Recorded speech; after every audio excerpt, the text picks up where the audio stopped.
पीछे को ले लो ना पहले। दोस्तों ये है लीच थेरेपी। अगर जिसके बहुत ज्यादा हेयर झड़ रहे हैं, हेयर लॉस बहुत ज्यादा हो रहा है, फिर एलोपेशिया हो चुका है, तो आप लीच थेरेपी को ट्राई करेंगे तो आपको बहुत ज्यादा बेनिफिट देखने को मिलेगा।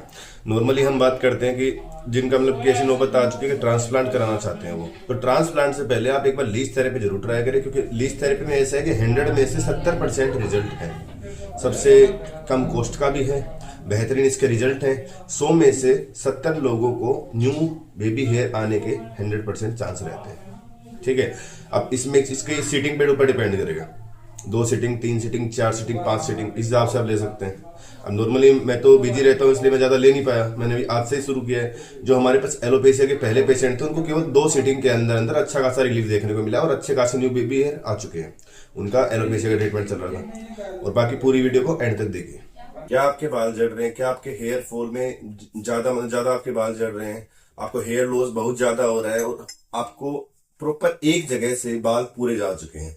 जैसे नॉर्मली हम देखते हैं कि मान लीजिए ये मूंछ है, यहाँ से प्रॉपर आपके बाल जा चुके हैं, या फिर आपके सिर में आपको डैंड्रफ लग रहा है और बहुत ज्यादा आपको ईचिंग वगैरह होती है और आप हर प्रकार का ट्रीटमेंट ले चुके हैं, लेकिन अभी तक आपको आपके हेयर की न्यू ग्रोथ नहीं मिल पा रही है। दोस्तों आज हम सबसे पहले एक कारण जानेंगे, ठीक है, उसके बाद आपको प्रॉपर ट्रीटमेंट दिखाता हूँ इसमें। सबसे पहले हम कारणों की बात करते हैं तो सबसे मेन कारण होता है जेनेटिक्स में नॉर्मली मान लीजिए जैसे जो बीमारी आपकी बुजुर्गों को थी वही आप में आ जाती है जीन्स के थ्रू। नॉर्मली हम देखते हैं कि उसके पिताजी को अगर नॉर्मल देखते हैं उसको डायबिटीज थी, शुगर थी उसको, और मधुमेह की शिकायत थी उनको, तो वो लगातार अब उनके नीचे वाली जनरेशन में आ जाती है। ठीक है, किसी को ब्रेन रिलेटेड दिक्कत होती है, बहुत सी बार देखा जाता है कि जो माँ बाप को थी वो उनको भी आ जाती है। क्यों? वो जेनेटिक्स उनके कारण होता है। ऐसा ही सेम हेयर फॉल में भी होता है, बालों में भी यही होता है। अगर आपके खानदान के अंदर किसी के आगे जा रहे हैं, ठीक है, आगे से चले गए, किसी के बीच में से चले गए, बिल्कुल चांद हो जाता है कि 35 के समथिंग एज आने के बाद, तो नॉर्मली ये जेनेटिक की आपको दिक्कत है। ठीक है, दूसरा हम देखते हैं हार्मोन इम्बैलेंस। नॉर्मली हम देखते हैं कि बॉडी को प्रॉपर न्यूट्रिएंट्स नहीं मिलेगा, प्रॉपर विटामिन नहीं मिलेंगे, तो नॉर्मली सी बात है कि बॉडी प्रॉपर अच्छे से ग्रोथ नहीं करेगी। जो हेयर लॉस है वो होना शुरू हो जाएंगे, बिल्कुल बाल झड़ने चालू हो जाएंगे, धीरे धीरे करके बाल सफेद हो जाते हैं। तो ये होता है हार्मोन इम्बैलेंस के कारण। तीसरा रहता है कि जो आदमी स्ट्रेस के अंदर बहुत रहता है, बहुत ज्यादा स्ट्रेस के अंदर आप रह रहे हैं, तो नॉर्मली आपको देखने का मिलेगा कि सबसे पहले आपको त्वचा आपकी खराब होनी शुरू हो जाएगी ना, रूखी पड़ जाएगी। उसके बाद धीरे धीरे करके आपको हेयर फॉल होगा। ठीक है, ये भी हेयर फॉल का मेन कारण है। अब बात करते हैं फोर्थ, न्यूट्रिशन की कमी। नॉर्मली हम देखते हैं कि विटामिन ए, बी, सी और normally vitamin D, vitamin D जिसके अंदर बहुत ज्यादा कम रहता है, जिसका मतलब नॉर्मली हम देखते हैं 6 या 7 के समथिंग रहता है, उनके सबसे ज्यादा दिक्कतें देखने को मिलती है। नॉर्मली विटामिन डी जिसके बहुत ज्यादा कम है, उनके अंदर हड्डियां बिल्कुल कमजोर हो जाती हैं, और हड्डियां कमजोर होंगी तो क्या होगा कि पकड़ मजबूत नहीं होती है। और ये बात कर रहा हूं मैं इसके हेयर से रिलेटेड। क्यों? जो अपने सिर है, अगर वो हड्डियां बिल्कुल कमजोर होंगी तो वो बालों को एक तरफ से पकड़ नहीं पाएंगे, और पकड़ नहीं पाएंगे, धीरे धीरे करके हेयर फॉल चालू हो जाता है। तो न्यूट्रिशन की कमी में नॉर्मली आपको ध्यान रखना है कि विटामिन सी वगैरह आपको ज्यादा लेना है। ठीक है, अब बात करते हैं नॉर्मली जो लोग अपने बालों की देखभाल नहीं करते हैं, गलत हेयर केयर करते हैं, अपने बालों को बिल्कुल भी मतलब कि ऑयल वगैरह नहीं लगाते हैं, तो उनसे भी क्या होता है कि नॉर्मली आपकी जो स्कैल्प है वो खराब होनी शुरू हो जाती है और आपको हेयर फॉल चालू हो जाता है। एक होता है एलोपेशिया अरेटा। एलोपेशिया में क्या होता है मैं आपको बताता हूं। नॉर्मली एक साइड से बाल बिल्कुल चले जाएंगे। नॉर्मली आप देखिए जैसे ये मूछ पे भी हो जाता है, दाढ़ी में भी हो जाता है, सिर पे भी हो जाता है। नॉर्मली यहाँ पे है तो ये वाला पार्ट पूरा इरेज हो जाएगा, यहां तक की मूछ सारी रहेगी, लेकिन यहां से बिल्कुल बाल हट जाएंगे। ये होता है एलोपेशिया। ठीक है, अब ये होता क्यों है और क्या मेन कारण है? इसके अंदर भी एक मेन हार्मोन होता है जिसके चक्कर में ये सब चीजें होती है, डाईहाइड्रोटेस्टोस्टेरोन। आपने इसके बारे में मेरे हिसाब से पहले सुना नहीं होगा, आपने नॉर्मल टेस्टोस्टेरोन सुना होगा। डाईहाइड्रोटेस्टोस्टेरोन जो होता है वो हमारे अंदर होता है, मेल्स के अंदर, ज्यादातर मेल्स के अंदर है। अब इसके अंदर होता है क्या है कि ये बाल के जो फोलिकल्स होते हैं उनकी जड़ों को पहले तो छोटा करता है।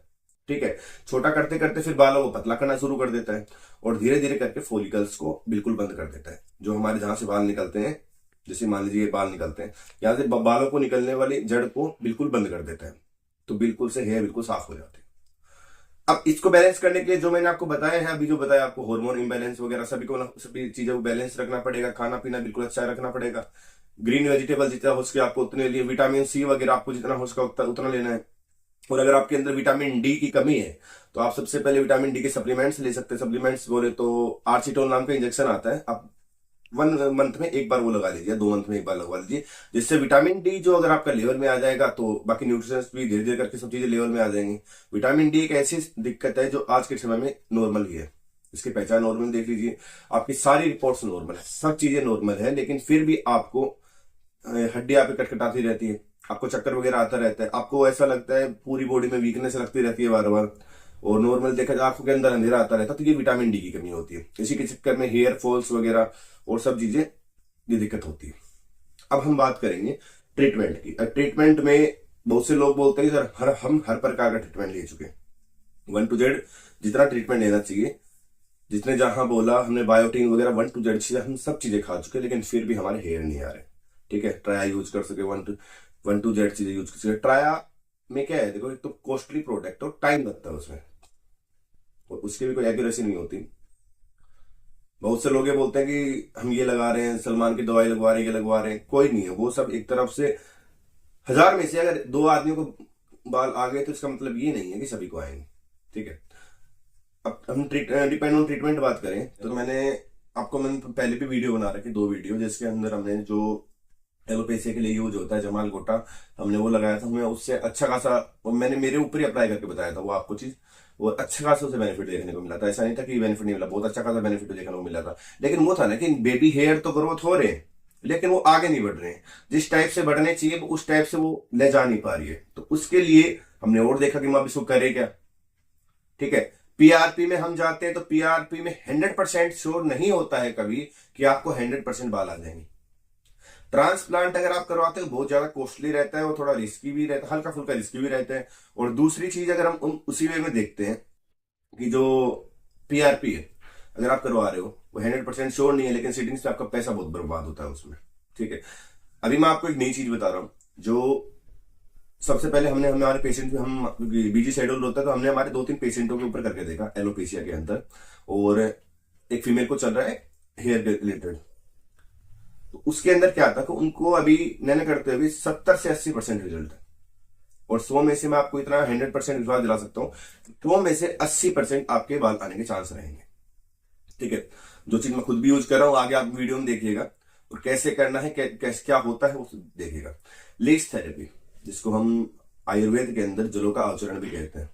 ठीक है, ये क्या लेस थेरेपी, जलों का आचरण, जिसे हम आयुर्वेद में जलों का आचरण भी कहते हैं। ये इसमें आप नॉर्मली देखेंगे कि नॉर्मली सबसे पहले लीच को पकड़ के हम बॉडी को शक कराते हैं, जैसे सिर में लगाना है, हाथ में लगाना है, स्किन इन्फेक्शन में भी लगाई जाती है, मतलब बहुत से इन्फेक्शन में और बहुत सी डिजीज में इसका बहुत अच्छा काम है। अगर नॉर्मली जैसे हम हाथ पे लगाने हैं तो नॉर्मली यहाँ पे उसको शक करवाएंगे, हल्का सा अपने आप उसको पकड़ लेगी, वो उसको नॉर्मली शक कर लेगी, और शक करने के बाद में धीरे धीरे करके वो खून चूसना चालू करती है, जो जिसको हम बोलते हैं एक तरफ से गंदा खून चूस लेती है वो, और धीरे धीरे करके मतलब ये है कि जो हमारे जो ब्लड सर्कुलेशन है उसको फास्ट कर देगी। नॉर्मली 4 से 5 अगर आप ऐसी सीटिंग लेंगे लीच थेरेपी की तो आपको 70 से 80% रिलीफ मिलेगा। इसके साथ आपको टैबलेट्स भी लेनी पड़ेंगी आयुर्वेद की, कुछ 1-2 काढ़ा वगैरह लेना पड़ेगा, जो मतलब अच्छा खासा आपको बेनिफिट देखने को मिलेगा। अब बात करते हैं कैसे काम करेगी ये। सबसे पहले तो ब्लड सर्कुलेशन को फास्ट करेगी, और साथ में जो हमारी हेयर ग्रोथ बंद हो चुकी है, जो हेयर ग्रोथ बिल्कुल रुक चुकी है, उसको ओपन करेगी। ठीक है, अब दूसरी चीज, खर्चा भी इसमें इतना नहीं है बिल्कुल भी। अगर नॉर्मली अगर आप 1 से 2 सीटिंग करवाते हैं, नॉर्मल सीटिंग का चार्ज कितना है अपना? 500 लगाने का प्लस कॉस्ट लीच 500 प्लस जो लीच कॉस्ट है मतलब एक सीटिंग का आपका 700 या 800 के समथिंग जाएगा। और जो आपको नॉर्मल टैबलेट्स वगैरह लेनी होती है इसमें, आप प्रॉपर इसको पूरा देखिएगा, अच्छा खासा रिजल्ट मिलेगा आपको देखने के लिए इसमें। और मैं मेरी जो वीडियो है वो मैं आपको और भी लगा दे रहा हूँ, वो 2 मिनट उतर जाएगी अब। हाँ, 1 मिनट। ठीक है दोस्तों, जो हमारे चैनल पे सबसे पहली बार आए हो चैनल को पूरा सब्सक्राइब कीजिएगा, और वीडियो अच्छी लगे तो लाइक कीजिए, और कोई सवाल हो तो आप हमसे कंसल्टेशन भी कर सकते हैं, और कोई दिक्कत हो तो आप हमसे कॉन्टेक्ट करें।